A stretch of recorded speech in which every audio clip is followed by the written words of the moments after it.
All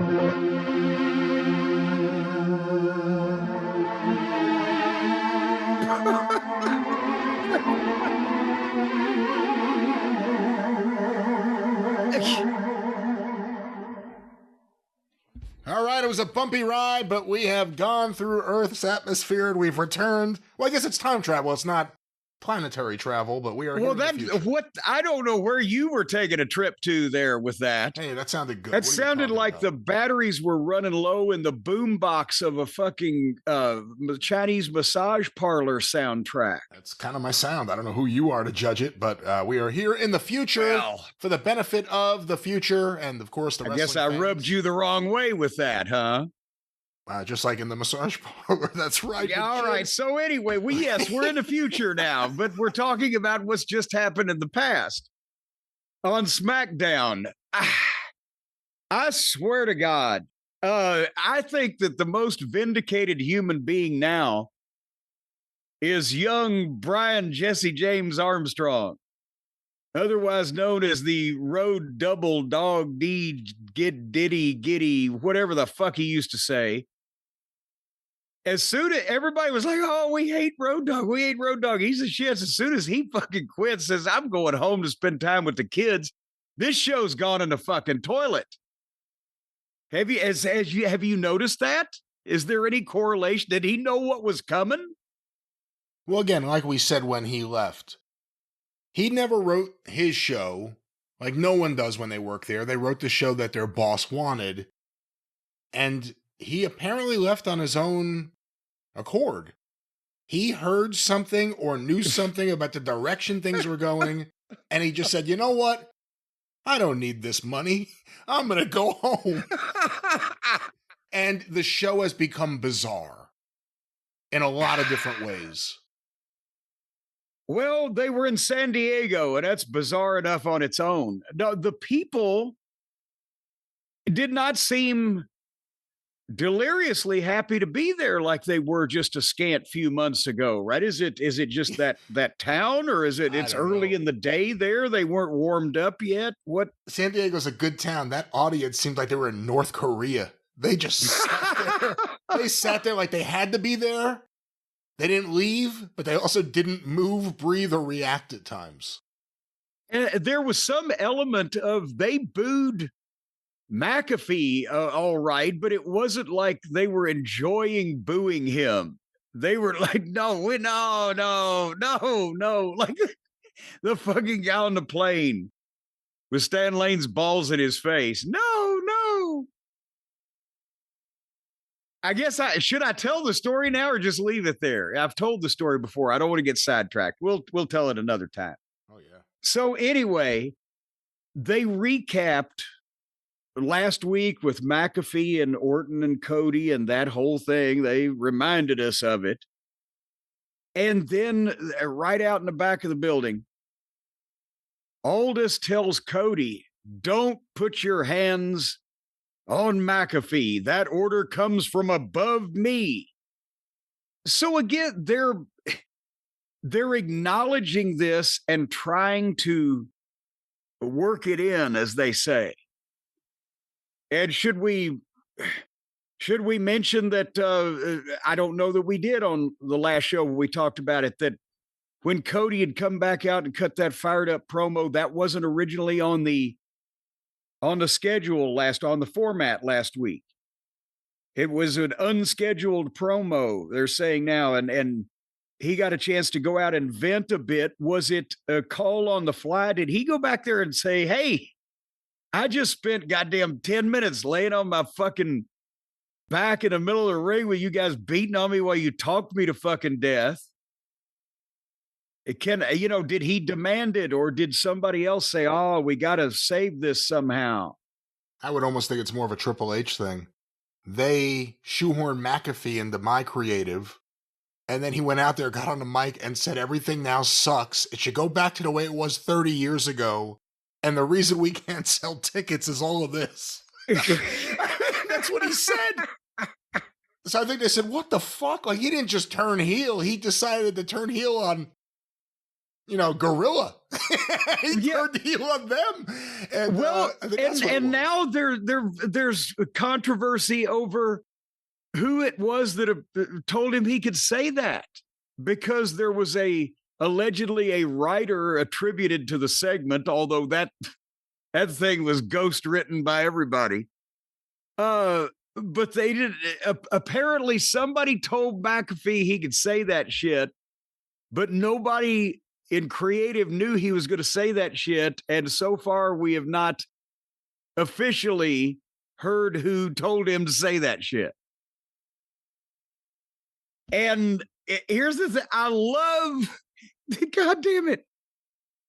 This is what I've been saying all along, that the fans want is people going into business for themselves and saying shit that they're not supposed to say and turmoil like that. But they've taken it and done the absolute crummiest direction of it with the absolute worst deliverer of it that you could possibly imagine. So is this be careful what we wish for, or it's just they don't even know how to fucking tell the truth right?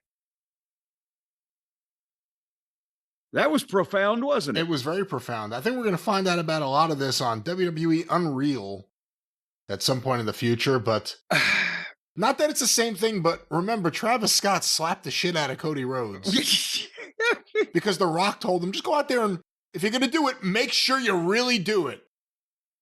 He didn't tell anyone else he said that. That was The Rock independently giving him advice. So, well, but I don't know if they'll make it to Unreal or not at this rate. But anyway, so Aldous is saying, hey, the order comes from above at the top of this program here, that nobody knows who above is, except we know who above is, but they won't say who above is. And they're trying heel authority figures again. That's where we're at. Well, that's where we're at again. See, I don't even know if it's that.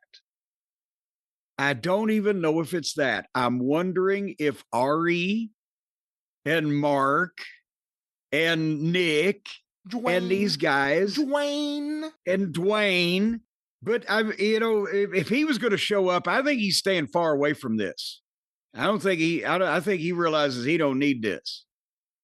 But if I don't think he wants wrestling fans seeing him right now smaller than he was a year ago. Well, I don't think he wants to be seen in the middle of this right now. But point being, if these executives have been swept up in, we'll make it all part of the story and it'll be intrigue, and they're getting their Hollywood mixed up with their wrestling. And I'm not saying they're going to be on camera or anything like that, but they may think that the fans want all of this bullshit intrigue with all of these people who have more money than they'll ever see on television in their lives, in getting it, and the celebrities. And again, we're starting to use celebrities in quotation marks because goddamn, now they're just part-time fucking wrestlers. Yeah, Jelly Roll's there every week. He was here. As soon as Aldous tells Cody, you can't put your hands on Pat McAfee, that comes from above, then Jelly Roll comes in and he's even more pissed than fucking Cody is. And I'm going to do something about this, goddammit. It's just Cody, just follow me. We're going to goddamn no. Aldous said, no, you got to stay out of it too. And then Jelly Roll is the one, since he's the wise old sage of fucking Tennessee, he's giving Cody a pep talk, giving him the advice. I know, what the God damn it. I hate that he was a musician and not a wrestler first, because he does a good promo. I gotta give him that. He's really committed to it, but then you're like, why is the musician showing up every week on Friday? It's a Friday. He doesn't have a gig. Keeps showing up on Fridays, and then he keeps giving all the wrestlers these fucking pep talks like he's a youth pastor.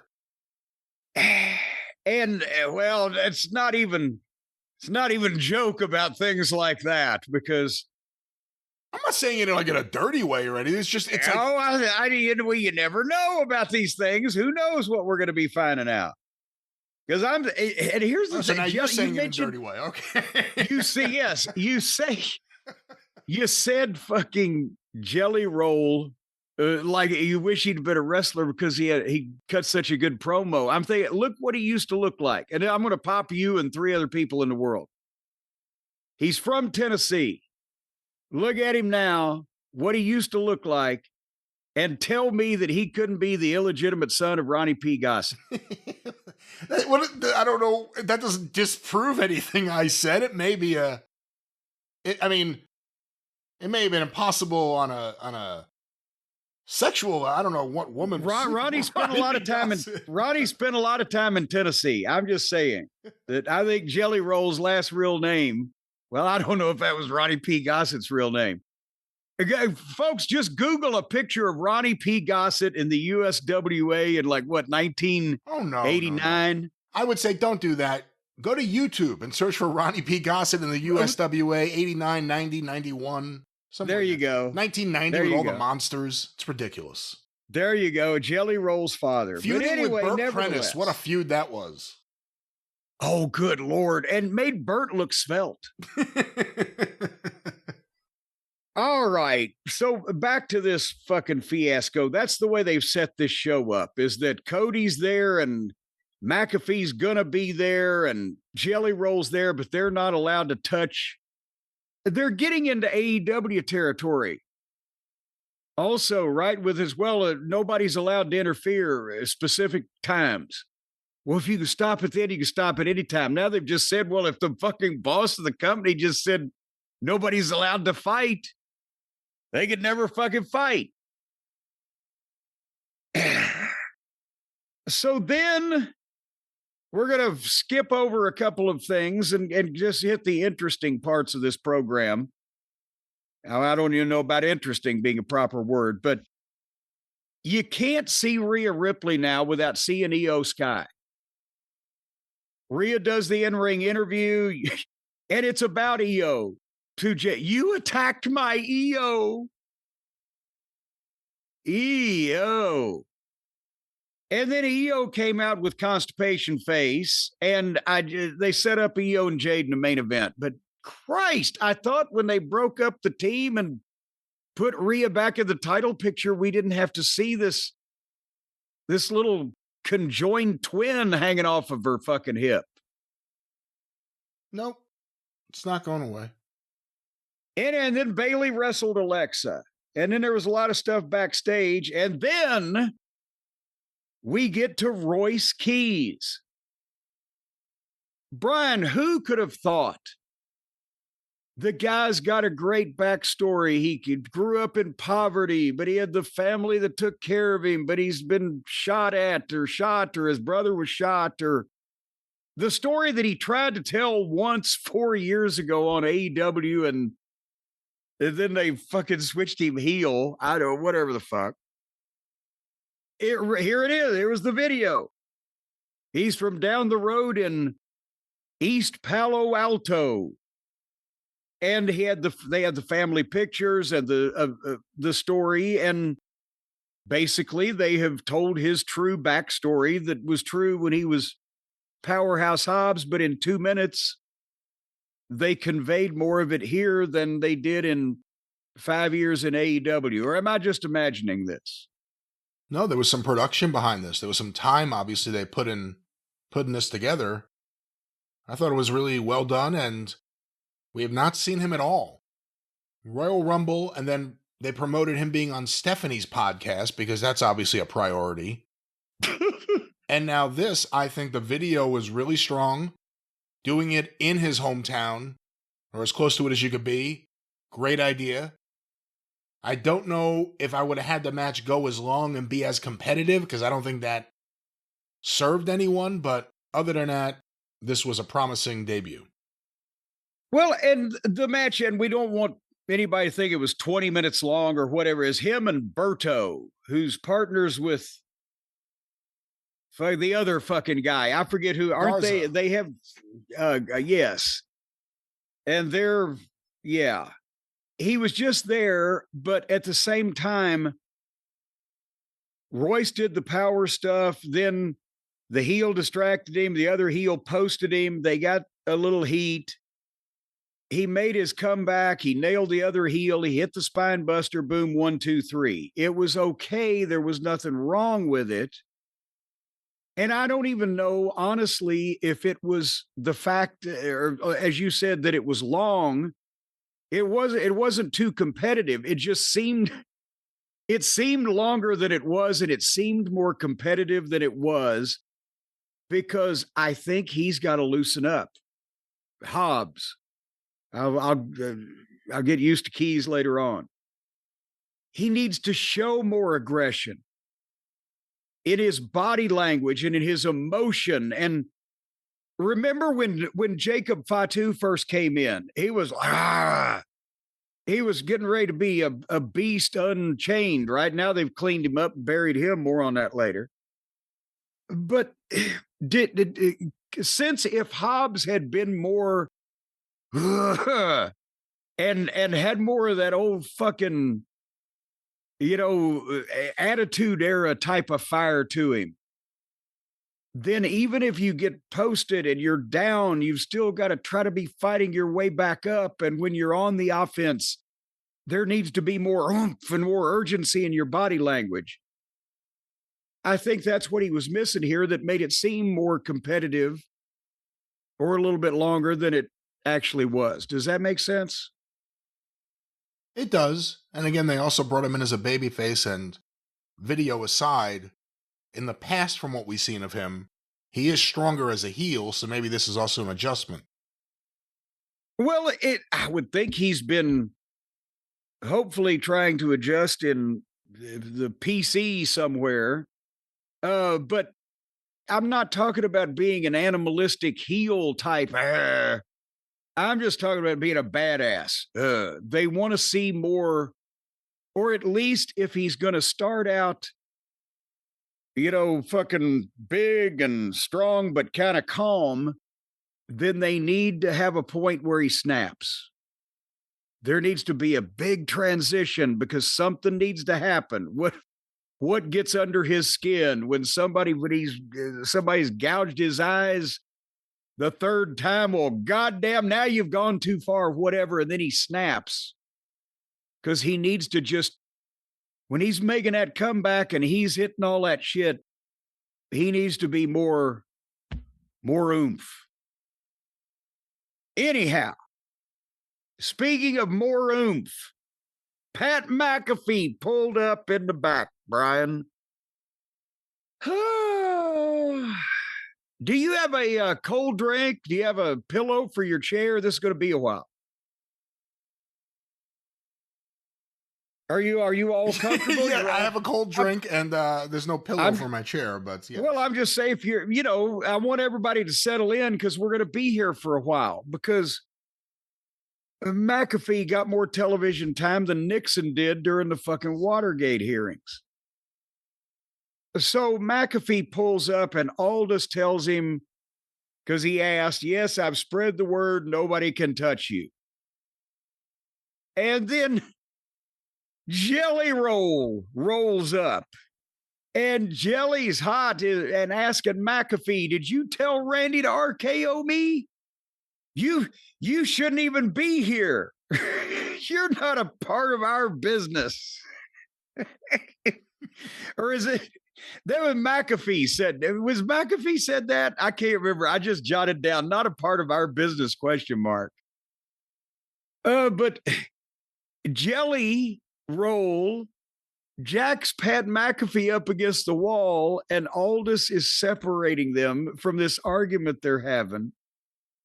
And I'm thinking, this is just not good. It's non-wrestlers doing wrestling angles. Yes. And it looks like it.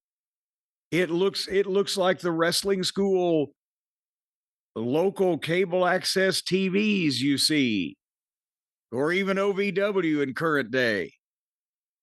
Guys, non-wrestling people that have watched wrestling doing wrestling angles.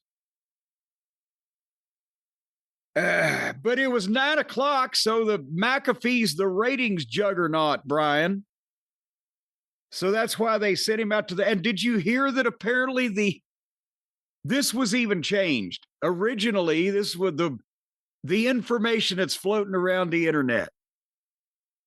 That this was originally scheduled for later on in the show, but they shuffled the fucking format to get this on earlier and put Io Sky and Jane Cargill in the main event. So they really count on this 9 o'clock. I wish we got quarter hours still. But now McAfee goes to the ring, and we talked about the crowd not particularly being a demonstrative crowd in relation to some that have, some they've had here recently. But the people were booing him. But what I said earlier, I think they weren't having fun booing him, were they? Did it sound to you? It was like, no, please, no. It was a we don't want this boo, as opposed to a boo. It was more boo. Like they didn't want this. And it got worse and worse the longer it went. A sort of a groan booing. I mean, or it's next level great, because I never thought to have the heels put down everyone and then offer a discount. The fuck? Yeah, well, like, you're all a bunch of idiots, but if you need a great deal, I got a deal for you. I got to get there first, because the people who didn't see this have to have the whole scope of the meaning of the context of this thing. He comes to the ring, he calls San Jose a shithole, which was bleeped, but he flipped the crowd the double fingers. And then, of course, he knew it. He knows enough, he knew that when he mentioned CM Punk's, they'd be like, you people are the kind of people that chant for CM Punk, that they would chant CM Punk, CM Punk. But then he cuts a promo on Punk, talking about the pipe bomb that he did, talking about lowering the ticket prices and a blah, blah. Well, hey, what was he wearing? He was wearing all of his merchandise. He's got 280 things on sale on the website. So where does all that money go? Does it go to the needy WrestleMania families, or does it go to Punk's I'm Sorry Saudi Arabia fund? So now he's literally burying the top fucking babyface. Well, first of all, you said it a lot more coherently than he did, because I was trying to follow him. No, it took him about 3 or 4 minutes to get that out. Yeah, and it's fair game to criticize Punk for that Saudi Arabia thing, but if you were going to do it, you have to be able to do it. Like, it was a struggle for him, and then it didn't get the big reaction. Because a lot of people don't even know what he's talking about. Well, and I'm sorry I was more succinct. I was trying to save the people's fucking feelings out there listening to us, unlike him. But the point is, he was, when you're burying, not even Punk burying a bit about Saudi Arabia, it's the money he's making. Oh yeah, he can come out and say Punk got to a babyface response for saying they ought to lower the ticket prices, and I mentioned before, that was a great babyface line. But then the heel counters by reminding the people that they're buying Punk's merchandise and he gets money from that. That's not the right light to paint the babyface in. And he came out and said, I'm on the side of the owners, as opposed to the players. This whole thing was, if you actually try to follow it and make sense of it, in terms of what's right, it contradicts itself like almost every other sentence. But well, the next thing, it talks about Punk when he gets in front, however he phrased it, Punk for the bosses rolls over like a little bitch. But I'm a man of action. If Punk says the ticket prices are too high, I swear to God, he said this. I'll try to jot this down in shorthand. If it wasn't for Randy Orton, why would anybody want to spend money on WrestleMania? And I wrote, he knows how to be a heel, but not the right things to say. And it's not even his fault. McAfee still new at this, not the athletic part, but the fucking main event level vocal performance part. Remember what Jerry Jarrett told me the first time I was ever on TV when I was giving an award to Jackie Fargo? I said, should I give him the introductions like the biggest box office attraction? He's no. We don't want to remind the fans how much they paid to see Jackie Fargo. We want to remind them how much they loved him and how great a wrestler he was. The heel brags about how much the people paid to see him. So he basically said that he called their Ram Trucks, which I guess is sponsoring something around here. And he got a 25% discount off the Saturday night WrestleMania show now until the end of Raw. So the whole weekend for that, but then told people, Sunday, don't spend any money. Don't spend any money to see Sunday. Just get 25% off Saturday to see Randy Orton win the title. Are they letting him just blurt these things out?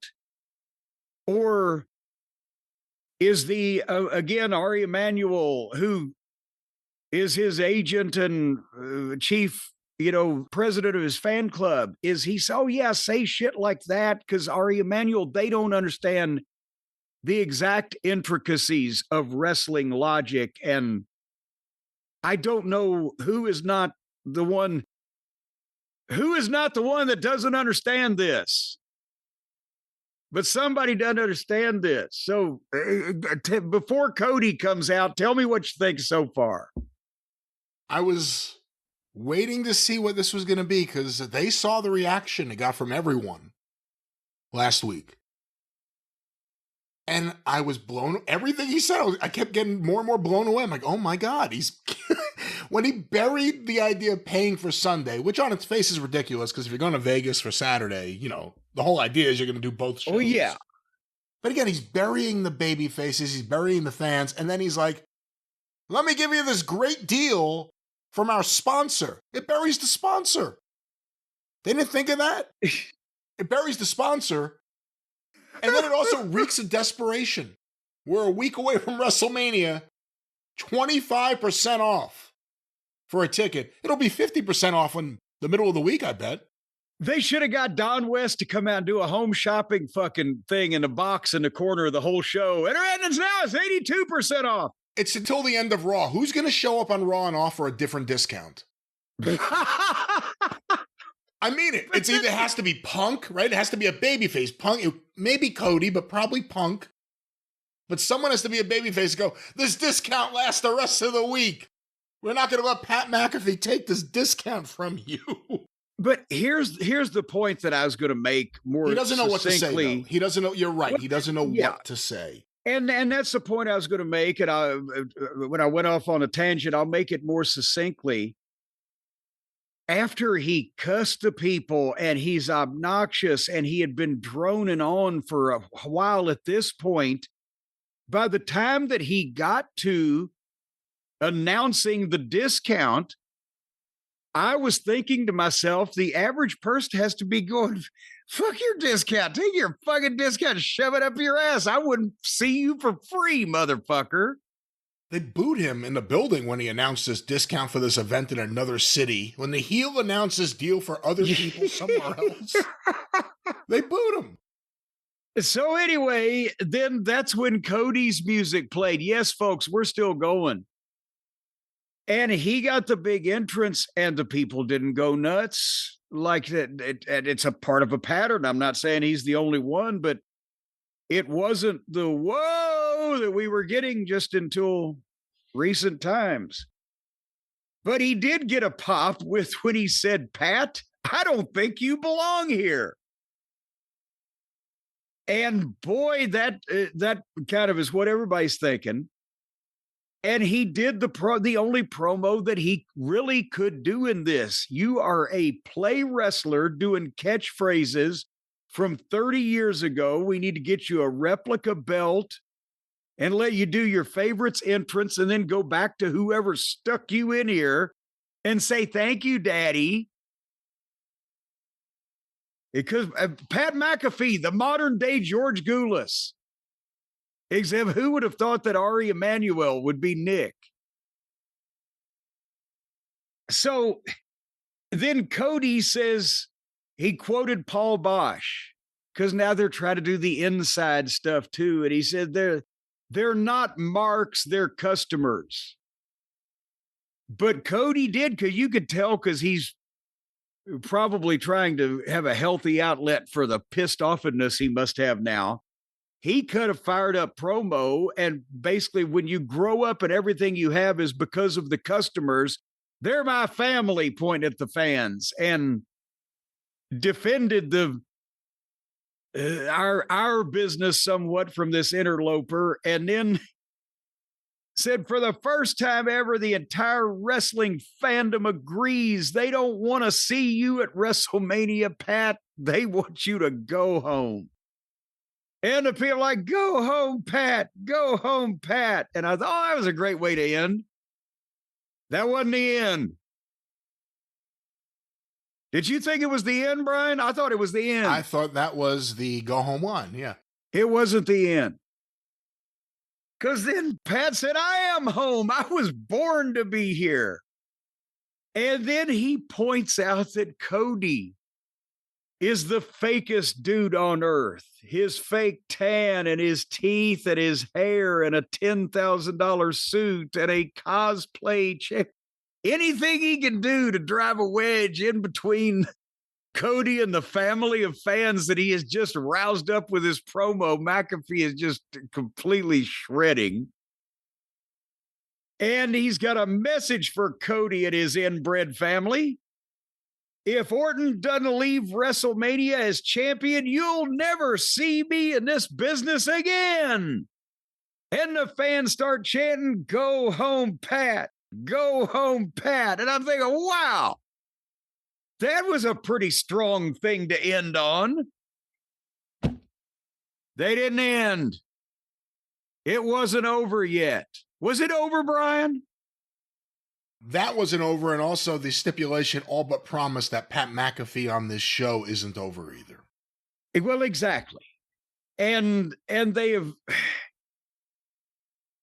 pretty much, one would think, with that guaranteed, unless it's some bullshit that they've lied about, guaranteed that Orton's going to win the belt, which we said about 3 weeks ago or 2 weeks ago before this nightmare occurred. The people want to see that, and the place's roof's going to blow off. I don't know whether now that they want to fucking see that or not. But nevertheless, it's not over. More than one way. Because Cody told Pat that he was high. He said, I guess you're stoned. Take off your glasses. What? I don't. And they need to get Gunther out there and put you to sleep. And I'm thinking, well, how the fuck is Gunther? Because I'm thinking, here comes Gunther to put him to sleep. I'm like, how are they going to make sense out of that? And the people pop. People are like, yeah, we want Gunther now. And the people pop, yeah, we want Gunther to come out and put him to sleep. But then Cody turned to leave the ring, and I'm like, well, wait, what the fuck? And I still don't know I don't know why that was the line that he chose to turn and leave on. But Pat, as Cody is walking out, is still on the microphone. And he's getting bleeped some more. I don't know what the fuck he's saying. Are you going to suck Triple H's ass? That didn't get bleeped. And Cody takes his coat off, and he's coming back to the ring now. And right as he gets back to the ring, and he's going to do something about this tirade that McAfee has given, Orton's on the screen. I'm like, oh, Christ on a cracker. It goes on. Orton is saying, hey, look down here. And the camera pans down, and there's Jelly Roll, writhing in pain on the ground, looking like a deflated Macy's parade balloon. Come get your boy. Or, hey, I'll bring him to you. So he grabs Jelly Roll by the leg. He starts dragging him out. I got to admire Jelly Roll's commitment to his fucking art here. Because you don't have to get drugged across the stage when you're a singer. But thankfully, for Orton's benefit, he's lost that 250 pounds. Either Orton would have sprained his back or thrown his shoulder out again, or Jelly Roll's leg would have popped out like one of those Power Town figures. So, anyway, Orton drags Jelly out into the arena, and Cody goes down to the aisle to help Jelly. And of course, Orton takes off. Well, then McAfee distracts Cody so that Orton can come back out and glom him from behind. Yes, ladies and gentlemen, it's still going on. Orton beats up Cody. They get in the ring, and Pat throws some cheap shots. And then Jelly. Oh, Jelly. Jelly, how I love you, my dear old Jelly. Jelly gets up, and Zombie walks to the ring. His clothes are all ripped. He's a warrior, folks. And as McAfee, he gets up on the apron, as McAfee comes to punch him, because, Jelly Roll obviously has been working out with The Undertaker. Jelly Roll just reaches out and snatches Pat. Now you've got this goddamn, I don't care how much weight he's lost. Nobody can term this, again, fat fucking inflated skin bag as an athlete. And McAfee at least was a goddamn NFL star punter, as they say. Maybe it's the UK definition of a punter. Jelly Roll reaches out and snatches McAfee by the neck like it's the Undertaker snatching some druid. And McAfee just he's frozen in pain. And then fucking Orton has to nail Jelly to save McAfee. And then Cody gets up and fights back. But this sounds more exciting when I'm saying it than it was on screen. It wasn't like happening with urgency, and the people weren't screaming and jumping up and waving shit in the air. It was just going on. And then McAfee stopped Cody, and Orton DDT'd Cody. And then McAfee saw the belt and handed the belt to Orton, and Orton waited for Cody to stand up, and then he hit Cody over the head with the belt. And then they stood there. I believe it was 23 minutes from start to finish. I lost a little bit of track there, but it seemed so much longer. Yeah, counterproductive, bad, not getting the reactions I think that they hope for. For fans at home, this is a sad reality of what they're building towards. The big tag match with Cody and Jelly versus Randy and Pat McAfee. And let's not let anybody think that you're kidding. You're not ribbing here. This is what allegedly they're planning for the May pay-per-view. Coincidentally enough, a lot of the fans are planning to do other things for the for the May pay-per-view. I mean, this whole thing is a real sad exposure of TKO and what they think of their wrestling property. I'm not going to lie, hearing about all this over the last week and hearing that Ari Emanuel from the top is getting involved because whether it's they care about WrestleMania ticket sales, this hasn't done anything to help ticket sales. In case no one's noticed, like nothing they've done in the last 2 weeks has caused a large amount of people to go, you know what? Maybe we should go to Vegas. But obviously their priorities are different than the wrestling company. If Pat McAfee's being told to go out there and say whatever he wants, who's telling him that? And if Ari Emanuel's making these decisions, how much is he still talking to Vince? Because now it's kind of been exposed in these text messages that came out at least a few years ago. That was the biggest fear they had, Paul Levesque and Nick Khan. Well, more Paul Levesque. Vince is still talking to Mark Shapiro. Vince is still talking to Ari Emanuel. Their attitude is, What's wrong with him giving notes? What's wrong with him sitting in every now and then? You have to wonder how much of their thoughts on things come from. You have to wonder. Not on this. No. Go shit on the creative. Go shit on everything happening in the company. No. Hold on there, cowboy. I'm thinking you're saying that Vince is just purposely telling him stupid shit to do now. Then that that may be one thing. I'm saying that he may be one of the voices Ari Emanuel's listening to. That's above. I'm saying that there's no way that he wanted Pat McAfee and Jelly Roll. I'm saying that Ari Emanuel, who represents fucking Pat McAfee, who is apparently thinks he's the next Sylvester Stallone action hero in Hollywood. Is that the description that's going around now? Is that what you've heard? That's what I've heard. I believe even Dave Meltzer heard that because he put it in The Observer. It's ridiculous on its face. Ari Emanuel is one of the most successful, if not the most successful agents in the history of show business. But Pat McAfee is... he's not Rocky Balboa. He's the drunk uncle at the house party on that episode of Freaks and Geeks.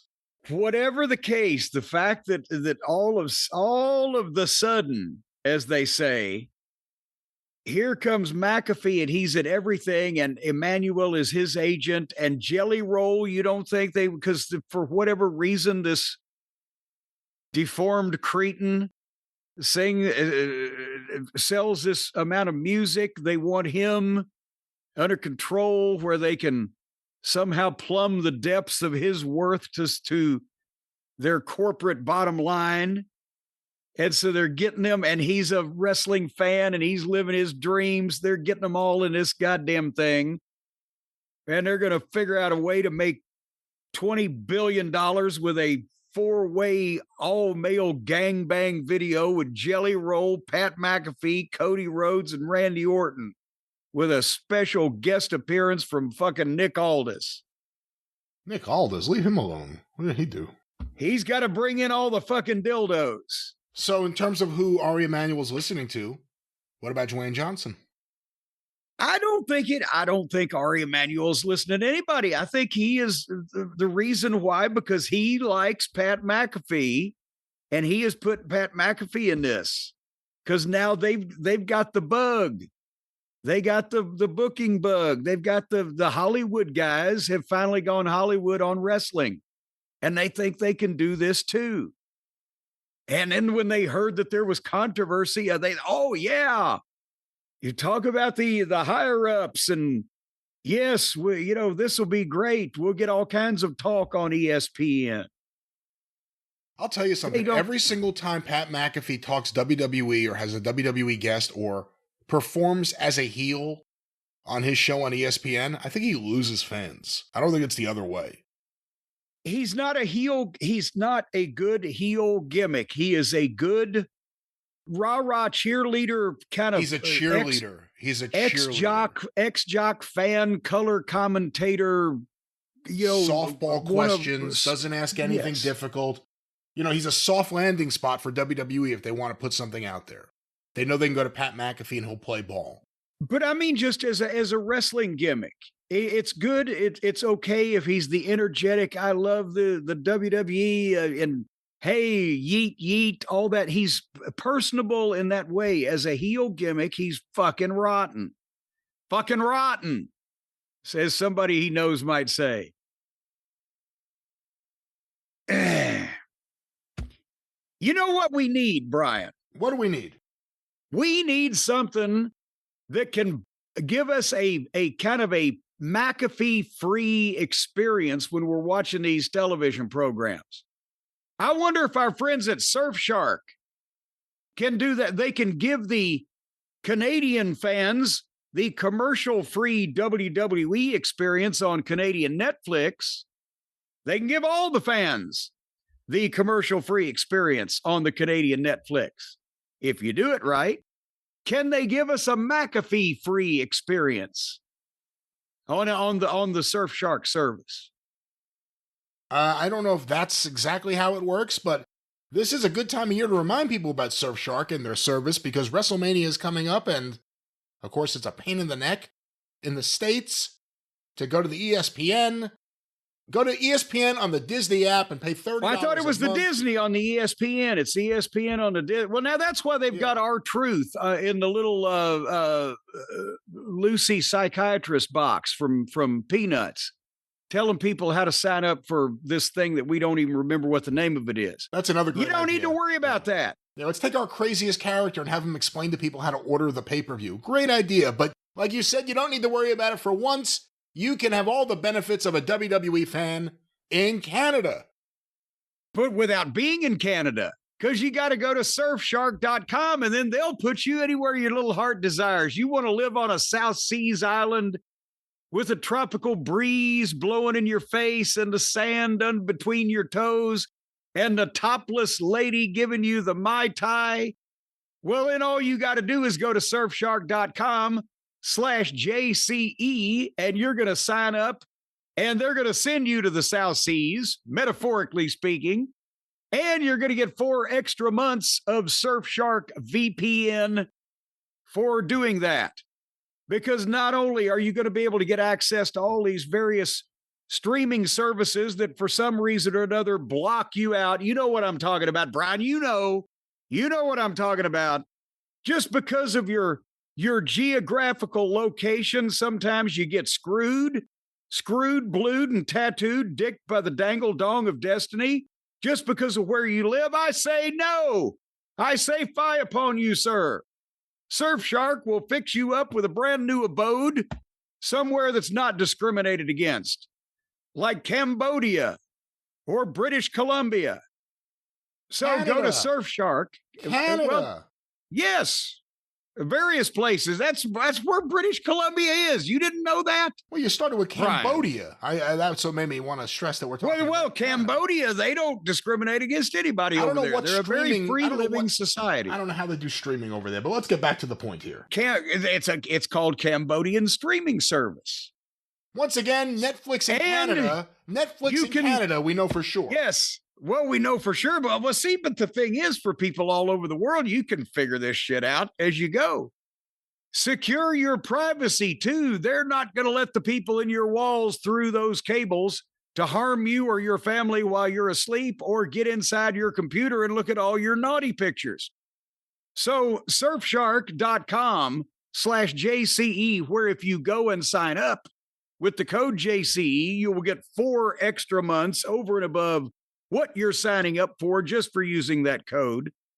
They'll not only keep you personal and private, but they will allow you to basically bypass the WWE and the streaming services' draconian laws concerning where you live. And of course, then you can access things in a much easier fashion. And draconian pricing. Don't forget about that. Get around that. Well, it goes completely without saying that it will be gratis, which means you pay nothing for these fine services that other people are suckered into paying for. Well, once again, Surfshark, it's WrestleMania season. You need a good option to see WrestleMania from the convenience of your home with a convenient price on a convenient service that you pick, like Netflix in Canada. Jim, let's let the listeners know this great deal from Surfshark. Surfshark.com/JCE and use that code JCE at checkout. You're going to get 4 extra months on top of what you sign up for just because we love you. Surfshark. Well, you know who I wish they could put in a different place, a different location at a different time and start over again is Jacob Fatu. Are you kind of heartbroken over what has happened here with Jacob Fatu and the overall presentation? They found a way to make him not interesting. Not scary. Not anything. He's another guy on the card, and that wasn't how he debuted, and that's certainly not how he should have been presented. And there's still time, I guess. But they've shown him the cleaned up version. Here's the thing. I know he was out with the dental whatever, but they could have covered. Here's what they did, and then let's talk about what they could have been doing. Again, he's got a match with another one of the fucking Tongans. That, I think, is what doomed him, was being stuck in neutral with Solo in that group for so long. So long. But he beats whatever the Tongan was. But obviously, the match coming up is him and Drew, unsanctioned. They're mad. They're dangerous. They're at each other's throats, and they had a video with Drew in jail, not like he was in jail mocking Jacob and talking about blah, blah, blah. And they've talked about Jacob's prison background. He's the nicest, cleanest, most ineffectual ex-con now I've ever seen. They did everything. They did everything, but they did it in the wrong way and or with the wrong people. So after Jacob wins this match, McIntyre comes out and jumps him and just beats the piss out of Jacob Fatu. And he's supposed to handcuff him. Brian, have you ever seen a cop with the handcuffs with a chain 6 feet long in the middle? I have no idea where you get handcuffs like that. No. You don't get them like that because there ain't none. They made phony fucking handcuffs for this spot they were apparently trying to do that didn't work anyway. But I've said before, there are handcuffs you can get 3 links of chain in the middle, and those are usually the working ones. You can get handcuffs that don't have any chain of the square connection, and those are goddamn almost impossible to use in a working situation. And when they have a chain like, say, 2 or 3 feet long in the middle of them, they're usually leg shackles where people can walk in them. They go around your ankles, but that's why that chain is that long, right? But with these, they were regular size handcuffs, but with a chain 6 feet long in the middle. So to mock him, obviously, for being an ex-con or prisoner or whatever, but he puts the goddamn handcuffs on both of Fatu's arms and tries to hang that long chain over the top of the ring post while Fatu's on the floor so he can hang him there and have his way. And as soon as he puts any weight on it, one of the fucking handcuffs comes off one wrist. So then he gets on him and he beats him up some more. He puts the handcuff on again.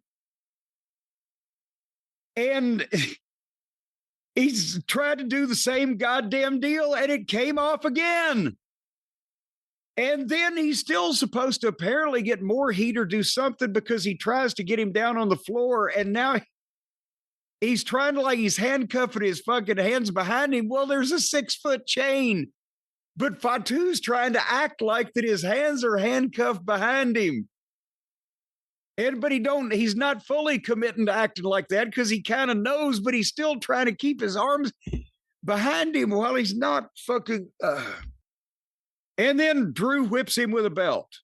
And all of the agents are trying to stop and everything. It was long and it was horrible. And Fatu, whether he might have just got dinged. He was bleeding a touch from the head, not like bleeding bad or anything, but it just immobilized and beaten up, and other people having to come and help him. I think it probably should have been, and again, this is something I go back to with Vince in the old days before he lost his mind. And before that, everything just fell apart. A guy like that, he wouldn't have needed anybody to come help him for a long time after you saw his debut. Hey, tell me what you thought of this, and then let me tell you what I thought maybe they should have not done or whatever. I mean, you described it pretty well. It was a train wreck of a segment. The agents can never stop or do anything. But they're all out there. The handcuff, who was the last? Was it handcuffs and Becky and Lyra, whatever her name is? Yes, Lyric? yes. That was the last time the handcuff thing didn't work. This one was such a bad idea to begin with, because even if it worked, you're hanging him over the thing with the handcuffs. It was poorly thought out. It broke down. They kept going back to it. I don't think any of the fans cared about this a few weeks ago. I think it's gotten worse.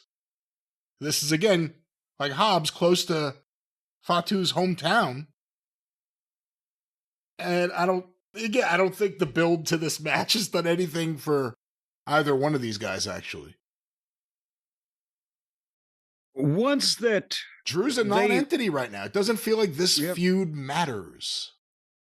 And that's it was guys that two of the guys that we were most interested in just this time last year, or up until several months ago, and then suddenly poor Drew got iggyed out back in January or whatever it was, and Jacob he's the cleanest, nicest werewolf you'll ever see. It reminds me of when they tried to get, I swear to God, Rikishi when he was Fatu in 1995 or whatever, when they cleaned him up and remember the gimmick, he's going to make a difference. Oh yeah, I could never forget that. To appeal to the hip, young, urban kids and tell them to stay off drugs and, oh, Christ. But the point is, when they realized what they had with Jacob Fatu, he was the werewolf. He came in, he was running crazy. I love you, Solo. When they broke him up with Solo, he should have beat the fuck out of Solo. Boom, 1, 2, 3, and got him away from it. And he was starting to get, obviously, the babyface momentum, but work with that, but don't turn him babyface, because the reason he was becoming popular, getting over, is because he was this wild, fucking dangerous motherfucker that could do all this shit. So instead of then trying to normalize him, instead, my God, he broke up with Solo because the bad blood in the bloodline, but now he's on the loose, and you could have him work with anybody. Let him be a kind of a Stone Cold type of guy, where he was turned by the people before they turned him in the ring. But he could, at the same time, he could work with another heel, because he's just nuts. And that's where they could have explored the prison background, when they said, well, the Bloodlines pull is how that he was able to get signed to a WWE contract because of his record. And now that we got him, what do we do with him? We can't get rid of him. And have the general managers go, my God, this guy's an insurance liability. Whether he's going to hurt one of the fans or somebody that we don't know. And he wouldn't have needed to wrestle every goddamn week. Sometimes just have him do insurance liability things where he's mad at somebody, he's trying to get them, and fucking there's an incident in the parking lot. And just keep him an island unto himself at some level until, and then with the dental problem he had and had to take several months off, violate his probation. Because you should have already been telling the story of he was in prison to begin with. That's why that they didn't have him before. That's why the family didn't even want to bring him in, because he's dangerous. And he's certainly got a mugshot somewhere. Show the fucking thing. Do a package. Even if he never made the news, have some newscaster. California man was arrested today in conjunction with, well, it's over the mugshot. And if did he make the newspaper? Tell the story. But that's when he was young. And then you could start telling the story from people in the family. He was around the wrong people, whatever it was, to make him a sympathetic ex-con who fell in at a young age with the wrong crowd and a poor neighborhood, whatever the fuck. But that's why he's fucking crazy. And then one of the family members, not a wrestler, just a young teenage boy that's his cousin or his nephew or whatever the fuck, maybe one of them that helps tell the story of how Jacob Fatu wound up on the wrong side of the law is sitting front row some night when the goddamn heel fucking says, fuck you. And that's how you get Jacob Fatu to turn babyface. The heel grabs the kid over the fucking rail and is going to kill him. And here comes Jacob and a blah, blah, blah. I sound like Pat Patterson now, but it's just the highlights, but that's the story. And then you go and you fill it in. And at that point, then you've got all the people on his side because he was a young man that made mistakes. And then like I said, you can do a parole violation for paperwork error and get sympathy on him. And you can give weekly reports. He's still fucking locked up, but he wants to get out bad. Maybe the goddamn heel is the one that turned him in. Instead, they've washed him and cleaned him up and give him spotless tights. And he's not a werewolf. He's a goddamn Newfoundland.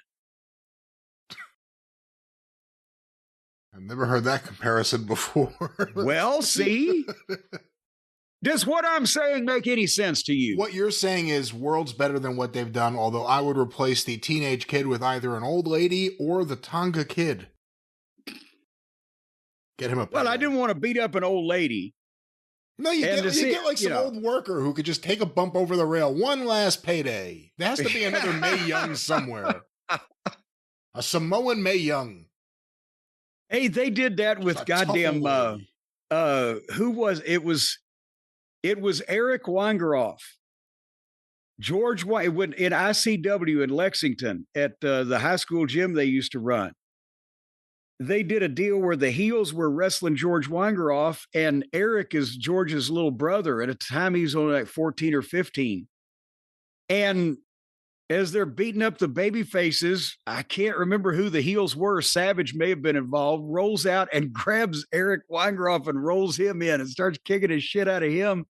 Because Eric was just walking by the ring, right? And they're shooting this for television.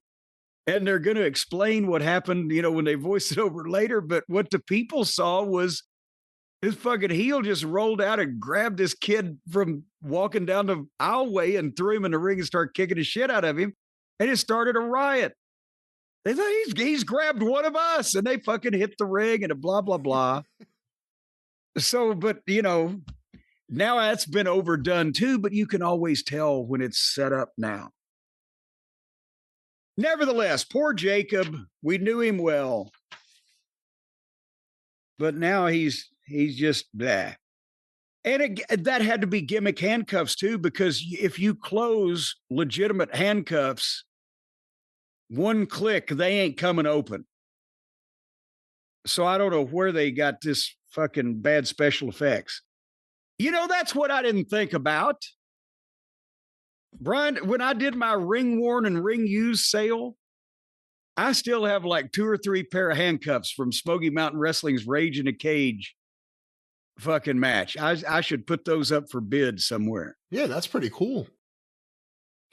And handcuff keys are standard, as we've said many times. So, folks, always remember, carry your handcuff keys. That's a public service announcement. Yeah, there's some advice for you criminals out there from Jim Cornette. Hey, I for the past 30-something years, I've carried a handcuff key on my key ring.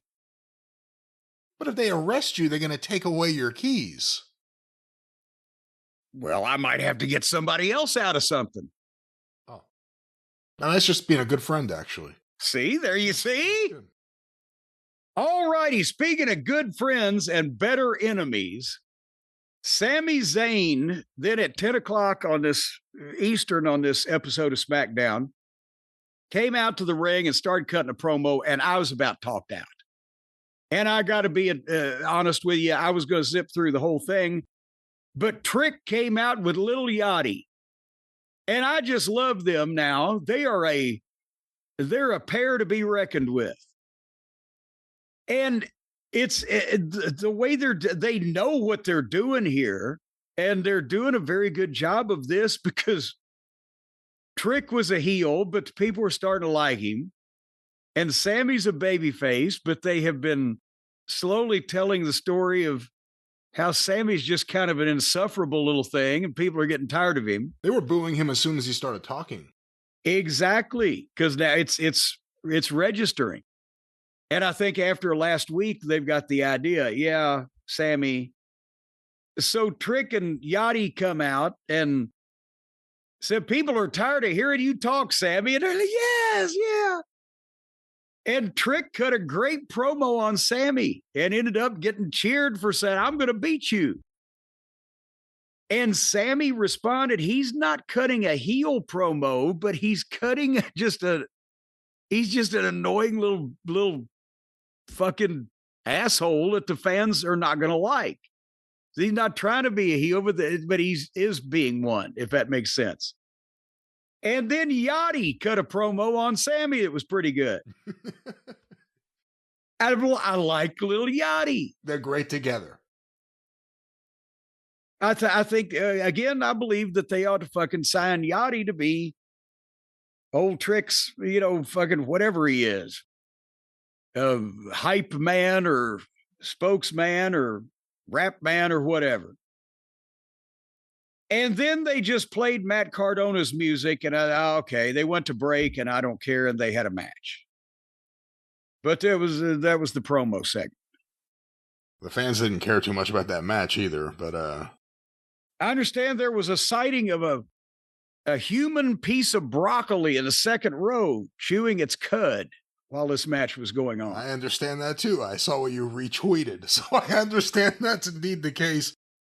I have to say, they're booing Sami. They're right to. It's the way it's been portrayed. Other fans, independent of that, are kind of sick of him. But he did a great job here. Like this whole thing, up until the Matt Cardona part where his music plays, and again, it doesn't really motivate the fans, but it's like always ready. Okay, that's just great, as opposed to everyone else who's just sitting around, I guess. But the fans didn't give a shit, and that's kind of where I think everyone just stopped caring about the segment. But the next segment was another one of these wow, you can't believe your eyes segments. Dan Hausen made his wrestling debut, Brian, on SmackDown in the WWE, and he wrestled Kit Wilson. I got to say, for once, Kit Wilson looked like a large, giant athlete of a man. I'm watching this and I'm thinking of all the feedback we've received the last couple of weeks. And I'm like, maybe we are too hard on him. Maybe we are too hard on this idea that there's magic and it's just all coincidences. And then the fucking pyro went up the guy's ass. And I said, I don't know anymore. Oh. I tell you what, I don't want to hear anybody make fun of me anymore for 30 years ago wrestling Brian Hildebrand in a Teenage Mutant Ninja Turtle costume at the Tally Ward Rec Center in Morristown on Kids Night. This was literally a county fair spot show match from the old days on national television. And Danhausen, of course, billed as from 1311 Mockingbird Lane. He's next door to the Munsters. Nice touch. It was a good touch. But they did a couple of old-fashioned spot show spots. And at one point, Danhausen slid out of the ring and put his arm around Miz, who was looking at the people, and Miz thought that it was Kit. And so he's smiling and everything. I mean, it was a spot show. And then a little heat. Kit took over, got some heat on him. And then finally, Kit is going to finish him off. And he's got Danhausen laid out in the middle of the ring. And he climbs to the top rope. And as he stands up on the top rope, Danhausen sits up and looks at him. And he goes to the left, you. And he goes to the right, or. And he points at Kit, cursed. And pyro comes out of the top of the ring post up Kit Wilson's ass.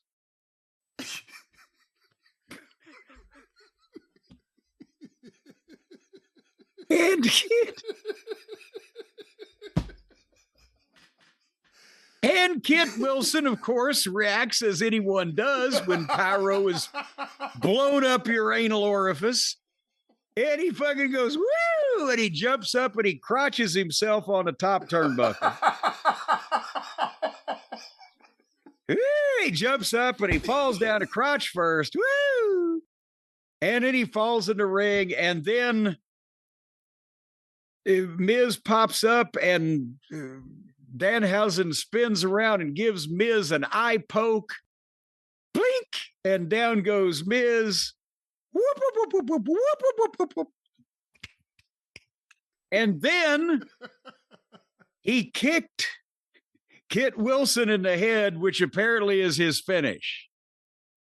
1, 2, 3.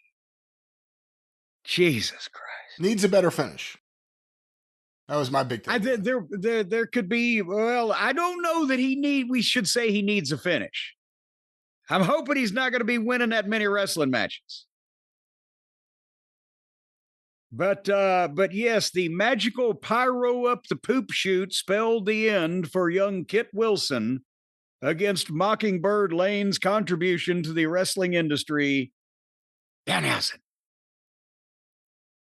You are kidding. You guys are too hard on him. The referee just happened to have a hand that couldn't count anymore. And then this. And then the fireworks up the ass. Like, at least they didn't come out of his ass. But you know what? That might have been better. You know what? If he could have pointed at Kit Wilson and fireworks would have come out of his ass and boosted him up in the air like a rocket, I would have gone for that. I would have just said, there goes Kit Wilson. He's chasing the Artemis II as he goes out of the arena. That could be his new gimmick, ass rocket. Where will he land? And his finish could be the ass blaster. Well, now, I mean, the sad part is, in terms of what it means for professional wrestling, I think it's such a giant step back, but in terms of comedy, I can't wait to see what curse happens next week. What calamity could happen next? After you do the fireworks up the ass, what could follow that? I actually want to know, so they got me. You know, I think we said something that's apropos of a couple of years ago when this whole thing started with TKO going to buy, that Vince was going to sell, and that the business was the major promotion in the world was going to be out of wrestling people hands for the first time ever. And what might happen? And could it get it if Vince was over the top with the entertainment? Could it get worse with somebody who hadn't at least had some level of knowledge of and respect for any kind of wrestling tradition or for the business in general, or at least the effort it takes to be one of the top guys? Because Vince always recognized the effort and the physical effort and the mental effort, the determination it took to be a top guy in wrestling. That's why he rewarded some people sometimes incommensurate with their ability, whatever the case. But now we've got, magic tricks and leprechauns and lollipops and fucking pyro from the ass and jelly rolls. Hey, listen, if Orange Cassidy was a free agent, they would try to sign him. And if they signed him, we would get like, I don't know if you've seen this guy yet. He's really amazing. He sticks his hands in his pockets. They would make it the big thing there, and they would sell a bunch of merch off that. It's the state of the wrestling industry. There are no more barriers between goofy indie stuff and what gets on TV. Because there's no more barriers between goofy indie people and access. It's just that now we're finding out some of the goofy indie people also have billions of dollars at their disposal, whether it be goofy indie wrestlers or goofy indie fans. This is now what the the business is in the hands of is goofy indiness. So maybe they should. What happened to? I thought I could vamp long enough that I'd remember his name. The goddamn magician that was Chris Angel was all the rage on television. Mind freak. Like 15 years ago, did a hell of a television show, had some arms on him, looked like he worked out. You could see him doing a fucking wrestling angle. Where's he now? They could get him. He could make some of these sumbitches disappear. All right, a weird plug for Chris Angel here in the middle. Well, I'm just thinking, why don't they just open the floodgate? They're in Vegas. That was his thing. He was in Vegas. He did magic in the various venues in Vegas. Why don't we do something for the tag team? Why don't we get Penn and Teller? Maybe they can come out there and do something.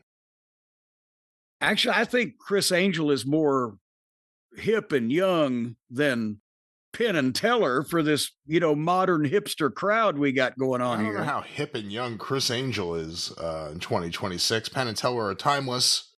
Well, who's the big magician now then? The big one's right Penn, and the tiny mute is No, I don't mean the big. I mean, who is the top musician?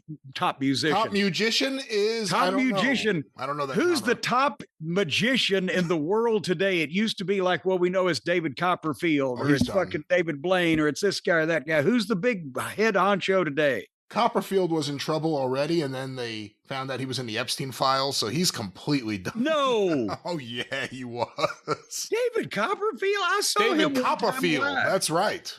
That's right. I saw him one time live like 30 years ago. It was amazing. What'd he do? I'm sure he did all sorts of naughty stuff. And then he also, beyond any sexual shenanigans, which you can Google, he also had an apartment in New York that he trashed. He flooded some penthouse at the top of a building. He destroyed it, but well, maybe he was doing a thing where he escapes out of the fucking box underwater and it overflowed. Well, either way, I would go with Penn and Teller over Chris Angel. Well, you know what I'd go with? Bringing this show to an end. Ladies and gentlemen. But there was a main event. Whoa. What about the main event? Io Sky and Jade Cargill. Yeah, I was talked out, celebrity'd out, and fucking cursed out at that point. So what happened? Jade eventually beat Io. The crowd didn't seem to give a shit about any of this. Rhea beat up Mia Yim or Michin and B-Fab throughout the night in the back. She would find them and attack them off camera, and then you would see them all beat up. And Jade knew that. And then apparently it was a pretty good ass kicking because they couldn't come out and help their friend an hour later. Yeah. I mean, Rhea's tough. Well, there you go. And that was SmackDown. Certainly was. Any closing thoughts? Yes, I had a closing thought a minute ago, and you stopped me from closing. My closing thought is WrestleMania is coming up in just a week. Not even now, is by the time the people hear this. And thank goodness for Brock and Oba and Punk and Roman, because I think they have successfully neutered my interest in anything else on the show. Which night gets The Rock? He ain't going to show up as a surprise, because then he gets none of the credit for drawing the thing. But if he also gets none of the blame for if they don't like what it draws, and he can claim scheduling difficulties. I don't think he wants any on him at this point. Well, we'll see what happens. WWE in an interesting state of creative destruction, self-induced destruction. It seems like they got rid of. They didn't get rid of Brian Armstrong. Left. All of a sudden, there's a female head writer of Raw who has no experience with professional wrestling in any way. Can't even speak about the state of SmackDown. The show has fallen off a cliff. But then again, it also seems like the creative team's not fully running that show. There are literally voices from above telling people, just show up at SmackDown and do whatever the fuck you want. I hear voices from above. They're telling me to give McAfee a shove. They're Ari's voice. I'll give them credit. Ari's voice. I'll give them credit, though. I can't wait to talk to you about Raw on the Drive-Thru and SmackDown next week and Mania, but not for the right reasons. Just because it seems like each show is like another rung of the train wreck at this point. Well, and if we're getting a tag match in May, unless they rethink that, but with Jelly and Pat and Bob and Carol and Ted and Alice, that whole, and then we're going to have to see this weekly for some time to come. The fans do not like this much celebrity nonsense. It's going to be nonstop because it's going to be every day on the Pat McAfee show on ESPN. Well, we don't have to listen to that, though. We don't. I'm saying those fans are going to get sick of it, too, because it's going to be... no, I'm saying I don't care about those fans. I'm saying, well, I don't care about it. They can all drive all their fans off they want, for all I care. But the fans of SmackDown are not going to stick through 6 more weeks of Jelly Roll saving the day on a consistent basis, I don't think. Well, we will see what happens. That was SmackDown, and this is your show.